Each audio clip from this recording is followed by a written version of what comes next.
Okay, here we go. The broadcast is now starting. All attendees are in listen-only mode.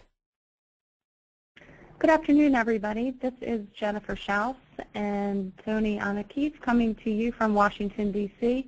We want to thank you for joining us in our webinar series, and today we are covering facility clearance fundamentals. We've got a pretty large audience, I think, on the line, so as always, the webinar will be recorded. If you have any questions, you can type your questions in on the right-hand side of the screen. There's a little box, gray box there towards the bottom. You can open up the window and type in your questions, and when we get through the presentation, Tony will address all of your questions in the order that they come in. Okay, so we kind of went through the agenda. We do want to thank our sponsors. First is FedBidSpeed. They're a software company based in California. They work with government contractors to help them manage proposals and various opportunities that you see on FenceOps. So if you see a solicitation there that you're going to respond to, their software helps you kind of identify which people within your company should be the proposal writers and project managers, and then kind of walk you through the process once you submit that proposal. So they're a great company. Feel free to jump onto their site after the webinar. Again, it's fedbidspeed.com. Next, we want to thank Fierce Government. They are a Washington, D.C.-based content provider of various IT issues, anything from cloud computing to cybersecurity and those issues that face the U.S. government.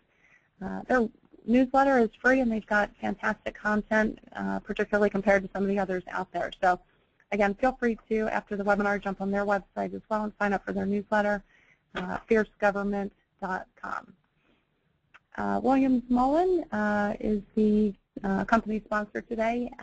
Their government contracts industry group has offices across the, I would say, eastern region, so D.C., Virginia, down to North Carolina. And so I'll let Tony kind of expand a little bit more about the services, but they're obviously well established in the government marketplace. They cover a variety of issues from GSA schedules to facility clearances and pretty much anything and everything affecting government contractors. My company is here in Washington, D.C. Our main focus is GSA schedules. We have a lot of consultants and partners that help us with federal sales and marketing, lobbying, and public affairs. The link that I've got on the slide there is for the list of webinars that we've recorded, as well as ones that are coming up in the future and various events as well. Okay, now I'm going to hand everything off to Tony, and he will walk us through the facility and clearance fundamentals. And again, if you have questions, just type them in on the right-hand side, and we'll address them at the end. Thank you very much, Jennifer, and thank all of you who are taking out part of your afternoon to join us. What we're going to cover today are really sort of the background and fundamentals of facility clearances.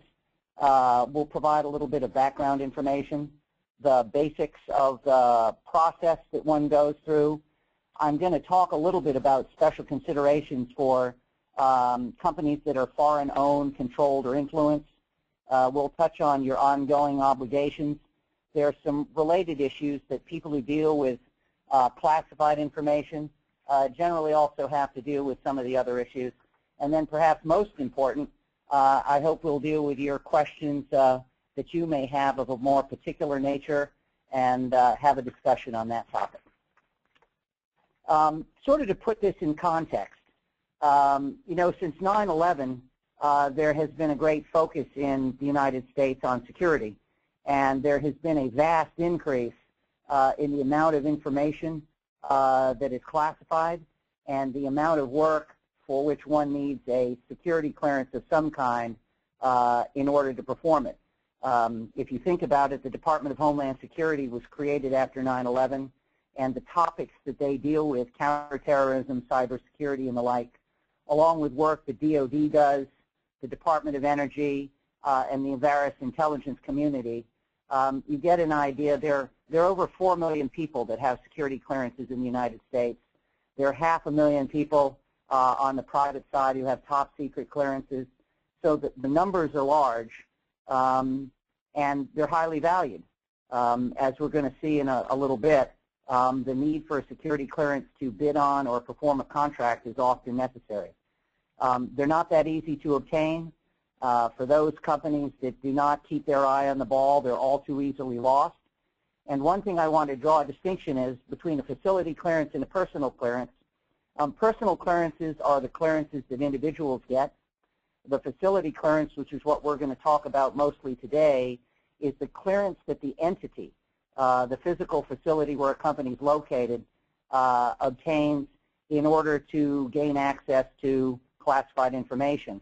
One of the interesting things is that one of the reasons that companies seek and obtain a facility clearance is so that they can become the sponsor and host for a number of personal security clearances. So let's do a little basic. What is an FCL, or facility clearance? It's really the determination by the government that from a national security standpoint, that facility is eligible for access to classified information at specified security levels. It's noteworthy that the facility that we're talking about is defined in these various terms as basically buildings. It's not in terms of the company. The company could own or rent, a trailer or an office in a building. The focus is on the facility where the access is going to be granted. The access is granted at 3 levels: confidential, secret, or top secret. And within that top secret level is where you often hear these other terms. There are things like special access programs, or level Q, or level L, or secure compartmented information. All of those are more regulated types of top secret information. But within the United States, there are these 3 levels, and those are the levels at which a facility is cleared. The last thing we note there is this DoD Security Agreement, which we're going to talk about a little bit later. That is the agreement by which the United States and an entity come to terms on the government providing a facility clearance and the terms that the company agrees to adhere in accepting that responsibility. So the big question is, what facilities can get one? Lots of companies come to us and say, how do we go about getting a facility clearance? I'd like to bid on a classified contract. And the challenge is that, one does not get access to classified information unless there's a need to know. And similarly, facilities have to require access to classified information in order to obtain one. You can't ask for an FCL. You can't plead. You can't do anything. It's something that's bestowed on you if you otherwise qualify. And in order to qualify, you either have to be an offeror on a government procurement, or you have to be an offeror to a government prime contractor or subcontractor in that area. And then secondly, the bid or the potential contract must involve access to classified information. This comes up in 2 types of situations. You might have a classified contract or a classified acquisition. A classified contract is one that at some point during the performance of a contract, there will be a requirement that you have access to classified information. The solicitation in the contract itself might all be in the white world, i.e. all be classified or unclassified. The difference with a classified acquisition is it can range from just a classified contract of what I spoke to an entirely classified solicitation where even the fact of the solicitation itself is classified, or the terms of the statement of work are classified, or in order to understand what you'll have to do is classified, or the work you're going to perform is classified. And this leads to a catch-22, because in order to get a facility clearance, you need to have work that requires you to have one. The problem is that if you don't have a facility clearance, you may not be able to see the solicitation, you may not be able to understand the statement of work, or even if you apply, you may not be able to qualify for a facility clearance in time to perform the work in order to be considered. So there are any number of companies that have been frustrated in their effort to get into this line of work because they can't get a facility clearance. And one of the ways to get around the catch-22 is to somehow get yourself picked as a subcontractor to a prime contractor that already has a facility clearance. They will sponsor your clearance. You can get a little bit of classified work, and once you have your facility clearance, you can get in line for the next piece of business. So let's move on a little bit. This is the pertinent law. The world of facility clearances has been evolving since the 60s, back in the Cold War period. It's gone through a number of evolutions. They're all done through executive orders, and then they're implemented through the National Industrial Security Program Operations Manual. It's known as NISPOM. It is the Bible for anybody dealing in facility and personal security clearances. In a moment, we're going to talk about a little bit more about it. It is something that you can download from the Defense Security Service website. The facility security officer is someone who will have to know this document very well.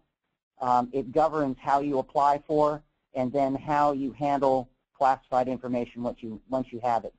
The Industrial Security Regulation is similarly, it's somewhat duplicative of the NISPOM.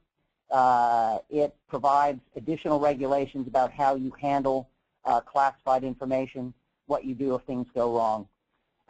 The FAR has a small number of provisions, subpart 4.4, which you will find in any solicitation, or you should find in any solicitation that is going to involve access to classified information. You'll usually find it through clause 52.204.2, which are the security requirements that are involved in a contract that requires access to classified information. If you have doubts about whether you'll need access to classified information, go and look for that clause. It will be an indicator of that. Because the government and every agency likes to publish its own regulations, there are any number of other agency regulations, directives, and statutes that may apply with which you'll be expected to adhere as you go forward. At the front of the NISPOM, there is a list of some 30 or 40 additional statutes and regulations that may come into play at a given time, but in theory, most of the rules that you need to follow are reflected in the NISPOM itself. So, turning to the process, the preliminaries of how you go through this. You know, at the beginning, you need a requirement, and it's often in the form of a specification. It will be delivered to you first. We noted earlier the FAR clause, that's an indicator, but often with a solicitation or with a contract modification, you will receive something called a DD-254.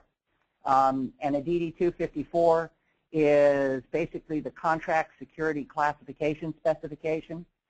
Although it's a two-page document, what it does is it sets out the nature and scope of access that a company will be expected to have with regard to a particular contract. And that can range from merely the fact that an employee will be working on a military base where they might see something classified, all the way up to some top secret, secure compartmented information special access program where you're going to have to store stuff on your own facility and you'll need to build a SCIF. So the range can be tremendous, and it's spelled out in that document. I note in one that came across my desk the other day, although the 254 is but 2 pages, there are 15 pages of supplementary regulations and requirements that this company is going to be expected to follow with regard to a contract modification that's being implemented. The next thing you need is a sponsor, which we talked about, and that can either be a government agency or a prime or a sub, and they're the people that will issue the DD-254 to you. It gets sent to the DSS, the Defense Security Service, which is the agency responsible ultimately for the issuance, control, and regulation of all security clearances in the United States. They are the agency that is going to conduct the initial processing And one of the things that one needs to be conscious of is one of the first things they look at is the integrity, the business integrity, both of the business and of your key management personnel. It's going to be important to be careful about, considering that before you go through that process. They will check the excluded parties list to see if you've been debarred or disqualified or subject to any criminal civil penalties. Assuming you pass that, an application package is sent off to both you as the contractor and also to the DSS industrial security representative. There are a number of regional offices around the country, and they are going to be your contact with the government in getting through the application process. You also need to register on SAMS, which those of you who are government contractors are well aware of. The CAGE code is how they track you. The NISPOM you need to download, as we've talked about.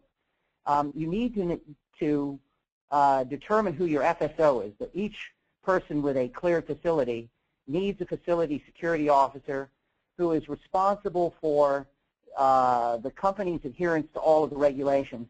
You're also going to have to designate a key management person, often the senior person in a small company, sometimes lower level. And they are going to have to go through the personal security clearance process, which is run by DISCO, which is the Defense Industrial Security Clearance Office. It's a separate process that, for those of you who've been through the process, starts with what's called an SF-86, which, depending at the level of security you need, asks any number of intrusive questions. That is really not the subject of this seminar. If you go to the DSS website and type in DISCO, it will take you to that site and you can walk through it.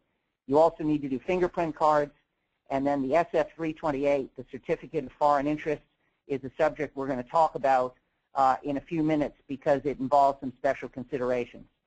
The last is that the government has finally moved into the modern world, and all of the documents that you have are now submitted through an e-filing system that's a little cumbersome to use, but saves in paperwork. As I said, your contact is going to be the industrial security representative. They come in all stripes. Some are more helpful than others. Some are more competent than others. But they are ultimately the people that are going to shepherd you through the process. They will help you get through the application. They will get you through an interview process, and they will facilitate your dealings with the DSS in terms of their adjudication. One of the things that they do is they come and they visit your facility, and these are the items that you need to have. You might look at it as somewhat of a corporate proctological exam. They are going to come and ask any number of questions in an effort to determine whether your facility and you as a company are the kind of organization that they deem safe in terms of protecting the interests of the United States, and to the extent you need to store documents on site, do you have the physical capabilities to do so? The extent of the ISR's involvement will increase to the extent that your facility clearance is going to require you to store documents on site. There are any number of contracts that all you are getting the facility clearance for is really to host the personal security clearances of your employees who are doing work on a government site or at another site, and you won't have an obligation to store documents. The process is a lot easier if you are in that situation than if you have to have basically a hold requirement, in which case you need to, depending on your level of security, need to get a safe, need to set aside a room that is appropriate for top secret, or build even a SCIF, or protect the windows that you have. Those are all technical requirements that the industrial security representative will help you get through, and also can answer some questions about uploading your files and the timing of the files into the e-filing system. The other thing they're going to talk about is your industrial security program. The NISPOM that I talked about sets out the minimum security requirements for cleared contractors. The ISR, who's experienced in these things, based upon a review of your site and the nature of the contract you're going to be performing on and the type of information to which you'll have access will help you come up and implement the requirements that are set forth in the NISPOM and in the Industrial Security Regulation. Again, we've talked about the fact that this will vary based upon whether you have a storage or no storage requirement. And it'll also vary based upon the fact that whether you have some additional requirements over and above those at the top secret level, such as a special access program in which you might be required to build a SCIF, which is a secure compartmented information facility. That's on, it can be often a room in your office building that's got certain locks. You'll need to buy certain safes. Your electronic system may have to have certain firewalls, things like that. And with these top secret clearances and special access programs, again, there may be additional investigation requirements over on the personal security side. So as you're running through this process and we move forward, you're looking forward to getting through this process, which ultimately is going to be the execution of the DoD Security Agreement. It is a short document. It's 2 pages, and it really has 2 clauses. It says that the government agrees to give you a security clearance at a certain level, and you agree to abide by the security requirements in the NISPOM. Simple in words, burdensome in carrying out. Before you get to that process, after the initial visit by the ISR, there may be additional visits. You may have to do additional construction. There may be a final inspection. But ultimately, the Defense Security Service is going to adjudicate your request. In most instances, they approve it, and you move forward, and the DD 441 is approved. In some instances, they deny it. In some instances, you have so much work to do that the process may get bogged down, and what they will ask you to do is withdraw your application and resubmit it once you meet the various requirements. When the process is done, you'll execute the DD 441. There is also a 441-1, and I'm using these terms rather than their full titles because that's how the DSS does it, and it's an easier way than their rather long titles. The 441-1 is if you have any subsidiaries or other offices that are below you, you incorporate them into the security agreement by simply listing them. The big issue is when you're seeking a security clearance is, are you able to get a security clearance if you're in a multi-tiered corporate structure?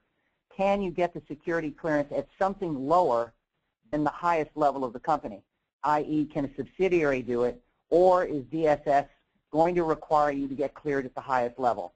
And that is a negotiation that one has with DSS and your industrial security representative as you go through the process.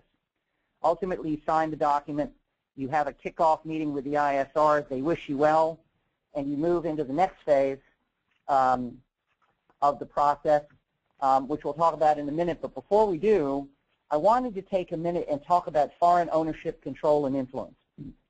Everything we've talked about up to now applies to everybody, but if there is foreign ownership, control, or influence in your organization, there may be some additional burdensome requirements imposed on you. One of the things that you'll receive with your application is an FS 328, which is a certificate regarding foreign interests. It is a form that asks 10 questions that tries to suss out whether you have any foreign involvement in your corporation. A company is considered to be operating under FOCI whenever a foreign interest has the power, direct or indirect, whether or not exercised, and whether or not exercisable, to direct or decide matters affecting the management or operation of that company in a manner which may result in unauthorized access to classified information or may adversely affect the performance of classified contracts. Now, most people think, oh, foreign ownership, well, that's stocks or they have made a capital investment. But the DSS goes much farther. They want to know if you own any foreign companies. Do your members of the board have consultancies with foreign companies? Do you obtain some or all of your funds during the year or your profits from overseas? Does anybody who is a non-U.S. person have the power to appoint or influence the selection of a board member or management? Things like that, which many folks wouldn't think about, the DSS does. When you submit that, the FOCI office at DSS at Fort Belvoir does an assessment, and they will advise you whether or not you need to come up with a FOCI mitigation plan or a FOCI action plan. The burden on you at that point is to come up with a system to mitigate or negate all aspects of foreign ownership, control, or influence. If you cannot do so, ultimately the DSS will turn down your application for a security clearance, and they're not shy about doing so. I've noted the most common methods by which companies deal with them. Board resolutions deal with if there's foreign ownership, but they don't have any presence on the board. The others deal with situations where the involvement of foreign persons is more extensive. Security control agreement is used where there's foreign investment, but you're not effectively owned by a foreign entity. The voting trust and special security agreement are where you're really a subsidiary of a foreign entity, and what you essentially do is create a proxy board that then becomes responsible for running your company, at least with regard to those aspects that deal with classified information. As this has evolved over the last 10 years, the DSS has added a number of other requirements with which you need to comply. You need to come up with a technology control plan, which essentially ensures that your classified information is not going to leak into to unauthorized persons. Affiliated services deals with the extent to which you, as the cleared company, need to rely upon your affiliates who are not cleared for various services, i.e., IT services, HR services, financing, all of that kind of thing. And then the electronic communications plan, which may be the most complicated of all, you have to diagram your entire electronic system, both computer and telephone, identify all of the potential security risks, and come up with a plan for mitigating them. They also have other requirements for visitations and where your facilities are going to be located. This negotiation is carried out with the FOCI office.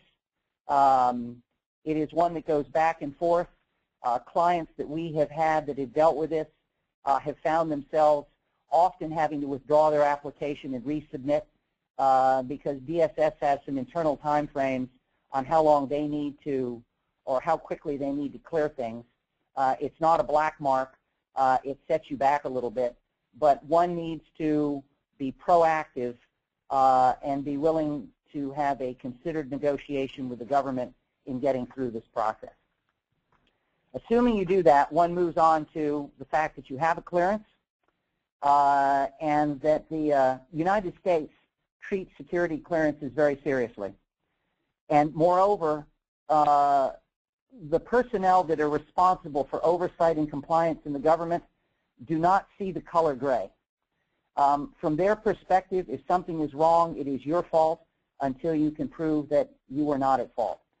So it is something that you as a company need to take very seriously, and the person that is most responsible is the FSO. That is a person that you need to select carefully. It can be a part-time person, but it must be an employee of the company, and they ultimately are responsible for ensuring that there is proper training, compliance, audits, and disclosure of improprieties that may occur. Having represented companies that were lax in their compliance and disclosure and suffered severe penalties or potentially severe penalties until we were able to negotiate a compliance plan, it is something not to be taken lightly, and the FSO faces potential loss of his or her security clearance if he or she does not keep the company and him or herself proper. Once you get a security clearance, it lasts forever, as long as you have a need, and it may be terminated by either party on 30 days' notice. one of the things that happens is that you're happily going along as a subcontractor on a contract. The government cuts back on the prime cuts you loose, and a week later you get a notice from the DSS that you no longer have a need, and they're going to terminate the security clearance that you spent a long time getting. It is something you want to be conscious of and want to be working to maybe have more than one contract if possible so that you can maintain your security clearance on an ongoing basis. You know, I said that it's something that you have to take seriously. I put in here that you can't use it for profit. Lots of people like to bandy about the fact they have a security clearance. It qualifies you for other work. If you have a facility clearance, you can pick up work. You can see proposals that others can't. There's nothing wrong with that, but it's not something you bandy about on your website. And if you gain access to classified information, you can't use that information. A point in case is that we have a client that is currently prosecuting a patent case against the United States. Much of the information that is involved is classified. And while the company has retained consultants who previously or currently hold security clearances, they are unable to share any of the information that they gained under those security clearances in order to prosecute the work. I said there were some related issues. You know, only U.S. citizens are allowed to have access to classified information. And companies that deal in that world often find that they are subject to export controls with regard to defense articles that are covered by the State Department's ITAR, International Trade in Arms regulations, the Commerce Department's regulations under the EAR for dual-use items, and the Treasury Department's regulations that pertain to doing business with blockaded countries because they've engaged in improper activities. That's a separate item, but when you have access to classified information, you may also have these other items, and one of the things your technology control plan will be doing is setting up controls on multiple levels to see that the information you had doesn't get into the wrong hand. The other area is companies in this area that get involved, both government contractors and others that may be involved in critical infrastructure. When there are mergers and acquisitions that involve the possible control of a U.S. entity by a foreign entity, you come under the voluntary disclosures to the Committee on Foreign Investment in the United States, which is a challenging process to have them give their blessing to your proposed acquisition without requiring too many concessions on your part. Again, those are other programs, but they're something that those of you dealing in this area probably want to be considering. In terms of conclusions, it's evident by the number of cleared classified contracts, the competition you see on the ads every day seeking cleared people. If you're on FedBizOps or other areas, the number of contracts that require a security clearance, it's a valuable asset to have a facility clearance. It's a valuable asset to have a personal security clearance. The process is somewhat cumbersome and requires planning and effort. And I will tell you, if you're a purely domestic company and not in a complicated organizational structure, we find that most companies can handle that by themselves. Where the value of counsel or others is useful is if you have a complex organizational structure, you're going to be excluding parties, or you have foreign ownership. The number of agreements that needed to be carried out in those circumstances is quite complex. The negotiations with the DSS can be interesting and challenging, and some prior experience on that is often helpful. And the last is that, you know, once you obtain a security clearance, in order to preserve your asset, it requires continued vigilance and cooperation, not just from the FSO, but from senior management and the rest of the staff. That's a basic overview. If there are questions that you have that are on particular areas, I'd be glad to answer them now and in the future. Great. Thanks, Tony. It was very interesting and informative presentation that you made. I'm going to keep the slide up for a second, and then I'll move on to the next slide that has Tony's contact information. But first, I'm going to go through some of the questions that are coming in. First one reads, this seems like a large burden of paperwork and a long investment in time. What is the actual cost of a facility clearance? Okay. You know, companies are often worried about this. My goodness, you know, what's the bill going to be? From the government side, there is no cost. The government does the facility clearance and personal security clearances for a contractor on its nickel. The investment of time at your end is pulling all the documents together. We have found that companies that dedicate a person to this task in gathering the documents and then engaging with DSS find that they handle it in the most efficient manner. And so it's really a time investment. The other is one has to obtain an FSO. Some companies delegate that to an existing employee. There are companies out there that will provide part-time employees. You can't do it on a consultant basis. You become a part-time employee. And then to the extent you have the higher level security clearances, you know, you have the construction costs and security costs, which can mount into tens of thousands of dollars. But at the lower levels, it's really a time investment issue. Great. And that brings us to our next question, which is, can you give us some estimates on the time frames start to finish? You know, I can't. As I indicated, most domestic companies do this on themselves. It's really a matter of months. And in part, one of the things we say, you know, when you meet with the ISR, this is an opportunity to shine, and you should take it seriously. You should handle it in a professional manner and be organized because they're assessing your capabilities, and to the extent you do a good job there, you may actually cut down on the time.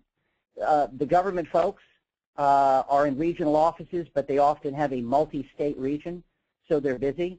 So to the extent you can do their work and make it easy for them, that'll speed up the process. But the challenge is that you usually cannot get a facility clearance and your personal security clearance, which can take, you know, on the personal security side can take well over a year or two, but you get an interim security clearance.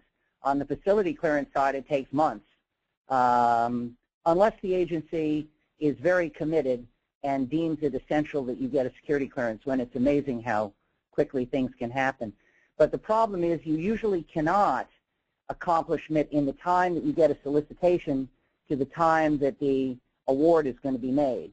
And that is the particular challenge that companies have, especially if you get a contracting officer who is unwilling to issue a DD-254 to all of the bidders in a procurement and wants to wait until the award is made, at which time you may be knocked out because you don't have a clearance.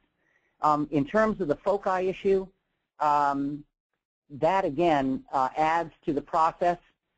It's months long. We have had companies that have been at the process for over a year going through the process. That often occurs because they're trying to negotiate a difficult arrangement that DSS is not comfortable with, and there's back and forth. The one thing is that DSS wants you to do everything tomorrow. DSS does not operate on that same calendar, so there may be a period of delay between your submission and their response. So there isn't a precise response, but it's matters of months. Okay, great. Next question reads, for a company that is bought or is buying another, how do the facility clearances transfer or not? Okay. You know, that's an interesting question because one of the ways a company that doesn't have a security clearance might say, well, you know, my target company does. Or if a company with doesn't have a clearance is going to buy you, what happens? From the government's perspective, the government has issued that security clearance to a particular facility. The fact that that facility is bought does not automatically mean that the acquiring company is going to gain access to all the secrets of the bought company. It is incumbent on the company holding the security clearance to be in conversation, and in fact it's required under the MISPOM to be in conversation with DSS about the proposed transaction and how the arrangements are going to proceed. In some instances, if there's a stock purchase, the original company remains as a standalone entity and nothing changes. If there's an asset purchase, there may be some need to have a discussion about carving off the entity for purposes of maintaining the security clearance.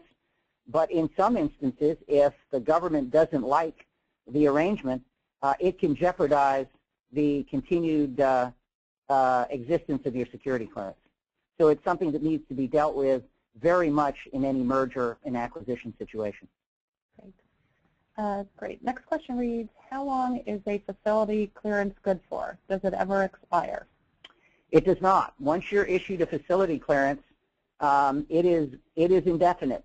There is a provision that it can be terminated by the government within 30 days and by you within 30 days. The other condition is that a facility clearance exists only so long as you have a need. Earlier in the conversation, I noted the possibility that you lose your subcontract or your contract ends that you had a security clearance on. DSS tracks that, and if you no longer have a security clearance, if you no longer have a need, the government may cancel it, and then you'll have to go through the process again. I can tell you that that second process, if it is fairly close in time to your prior existence or your prior security clearance, it's fairly expedited. They can rely on the original file and the work that was done, so it happens fairly quickly. Okay. Next question is, can I advertise on my website or business card that my company has a facility clearance? It's you know, it's hard to advise you on that because there are plenty that do.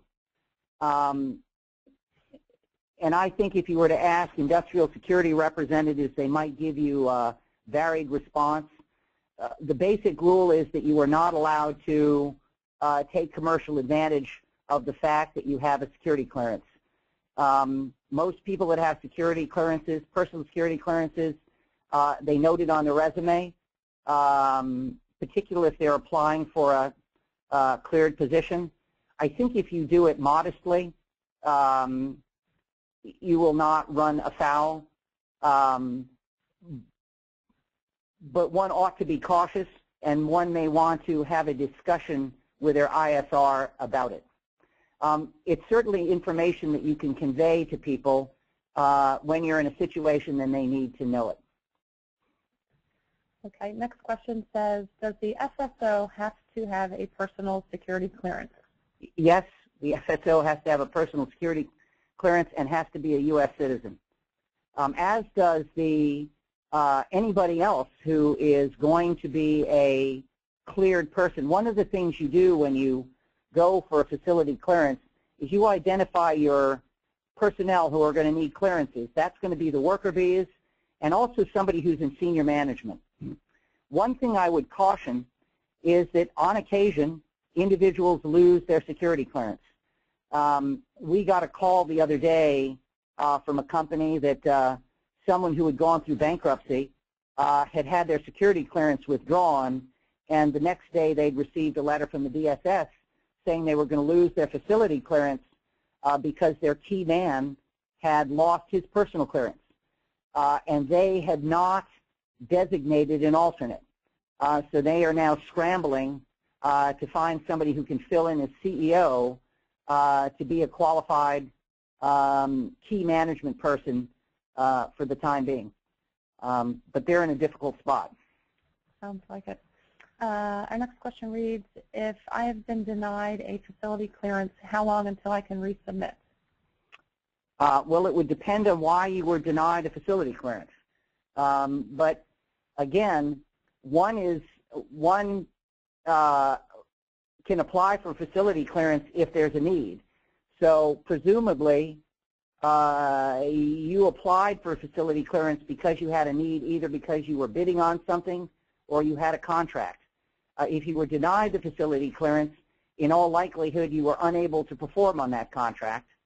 If you were to, one of two things, if you were to pitch on another solicitation or another contract, you could resubmit.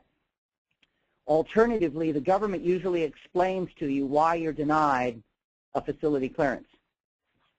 And if you cure that issue and deal with it, or it's curable, and you're not a debarred contractor, something like that, you may have a favorable result the next time you go around. What's the most common or #1 reason companies are denied facility clearances? I don't know the most common reason they're denied. I actually haven't had a company that was denied a facility clearance. I've had companies that have had to withdraw their applications because it was taking too long or they had an issue. But I would think that the most common reason would be a company that has some issue with its integrity. It might have a bad financial record. It might have a security breach.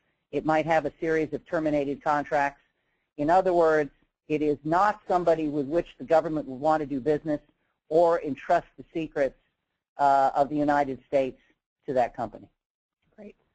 And looks like one final question that just came in. Is there a public website or a government website that lists companies that have facility clearances? No, there's not. And I meant to say this. I thought of putting useful links up here, and ultimately there is one useful link. It is to the DSS website, which I will read slowly. It is www.D for David, S for Sam, S for Sam.mil. From there, you can find pretty much all of the information that the government publishes with regard to facility clearances and personal security clearances. And that really runs down to samples of all the forms. I went through all those things like electronic communications plans, things like that. There are sample templates, some of which are up to date, some of which are out of date. In the last 2 or 3 years, that has become a helpful website. But the government does not generally publicize who it gives security clearances to and their current status. Great. This was very informative. We want to thank everybody again who dialed in and was able to join us. Tony's information is there, his phone number, email address, and link to the law firm's website. So feel free to contact him offline if you have any further questions. And as mentioned earlier, everything is being recorded, so we'll put that out probably towards the beginning of next week. We'll have a link to the audio and the slides. Tony, any last words? No, thank you. All best of luck in seeking classified contracts, and feel free to call or email if you have questions. Great. Thanks, everybody.